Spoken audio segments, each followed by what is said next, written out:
One of the most frustrating things is the level of contamination in our recycling at WSU. Like, I was thinking about this today you have 100 people and 99 of them sort out their paper right, sort out their food right, and the 100th person comes around and he dumps his half-drinking coffee into the paper recycling. All of that's wasted, all of that goes to landfill, all of that work that the 99 other people did is gone. The difference one person can make is small, but it's just like voting.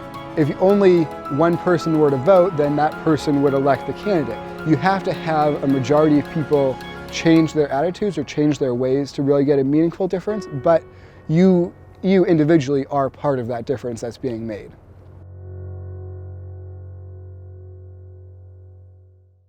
I'm Patrick. I'm the chair of ESA, Environmental Sustainability Alliance, which is an organization under ASWSU.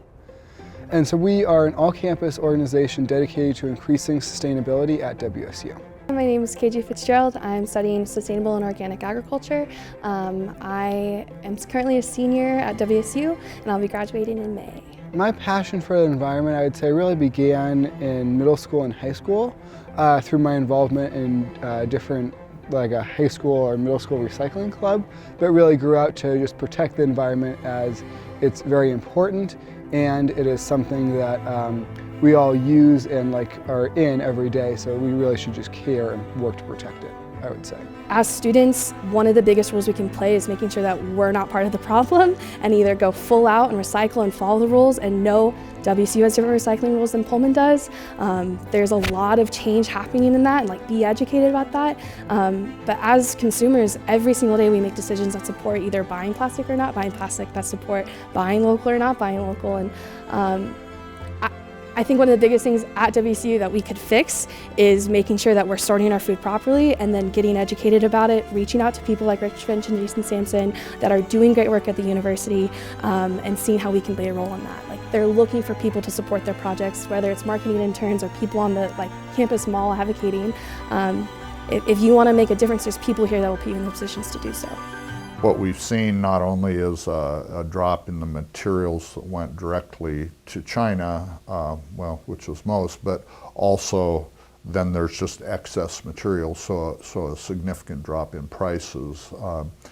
The thing that has been identified that is significantly different is a big part of the problem was contaminants in the recycled material. Of up to 25% of the material was either household waste, food, things that were not recyclable. And so the world is trying to develop infrastructure right now to be able to process the material as a recycling commodity and make up for the material that China isn't buying. And then also trying to cope with quality issues and improve the quality of materials that we collect and market so that the materials that come out of the process are actually usable and have value in some market. At WSU, being more green, quote unquote green, is not as big of a thing compared to other campuses or other towns and cities. I think that's partially just due to our location where we are in Eastern Washington. But I really think being concerned about the climate is very important. Climate change is happening and our world is warming due to CO2 gas in the atmosphere that humans have caused over time. And so it's really important that we don't emit too much carbon dioxide or else this world will change more than it already has. And so some of the effects around here of climate change is we're having less of a winter, and it's normally ending earlier and starting later, so we're getting less snow. And then also that affects the growing season for all the farmers around here, which can be somewhat advantageous as they're getting more of a longer growing season, but it is resulting in hotter and drier summers, which means more wildfires and wildfire smoke. We all hate it when it's really smoky, normally in August when our classes start, but with climate change that's only going to get worse, unfortunately. To help mitigate the effects of climate change, try to use public transportation. We have a great bus system. You can also walk and bike to school. I bike to classes pretty much every day. And I feel like that's one way I contribute to lowering my carbon footprint, or how much carbon you emit personally. Another thing you can do is buy from companies that support sustainability or that try to minimize their environmental impact. I'm not going to give you a list of companies, but just keep that in mind. And then also try to really limit the amount of meat you're eating. Meat, specifically red meat, raising animals requires a lot of energy and therefore a lot of carbon dioxide.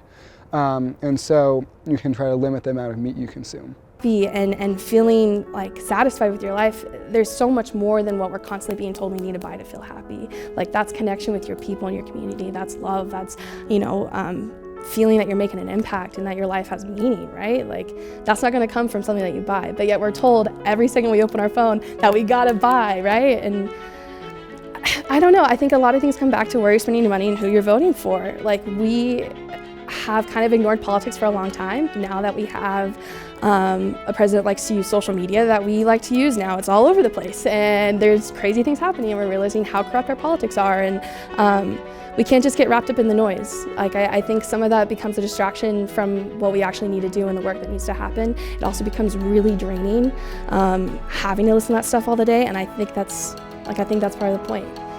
If you're too sad to do something, you're not going to do anything. So I think we've got to fight back and show what we can actually do. And again, like we're the U.S., if we live to what we're supposed to be, of this land of the free and like representing democracy and representing freedom of expression, like we've got to work and we've got to be loud and we've got to start banging on doors and stop being so lost in this noise that's constantly pushed onto us,